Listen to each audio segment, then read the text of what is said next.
لا ينام أهل الجنة. لماذا؟ إذ لو ناموا لفات عليهم من نعيمها بمقدار نومهم. النوم أخو الموت، ولا ينام أهل الجنة.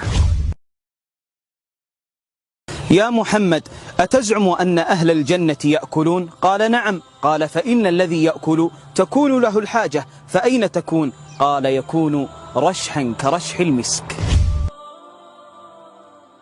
طعام أهل الجنة ليس من جوع، وشرابهم ليس من ظمأ. ألا ترى قوله إن لك ألا تجوع فيها ولا تعرى، وأنك لا تظمأ فيها ولا تضحى، إنما الغاية هي اللذة.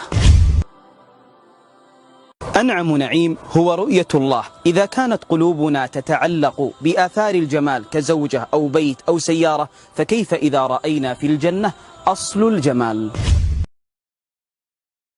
متكئين على فرش بطائنها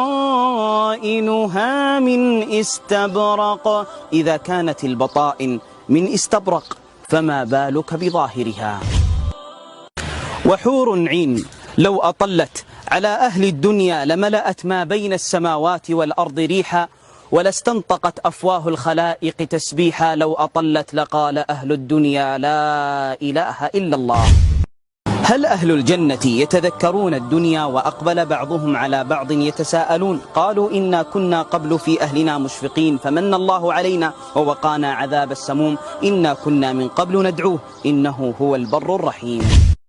ليس في الجنة ليل باتفاق العلماء، فكل اليوم نهار، مع أنه لا شمس فيها، لا يرون فيها شمسا ولا زمهريرا.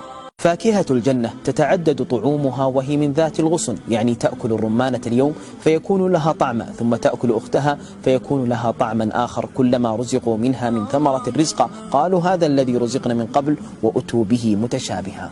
قال الحبيب الفردوس أعلى الجنة وأوسطها، فكيف يكون أوسط وأعلى في نفس الحال؟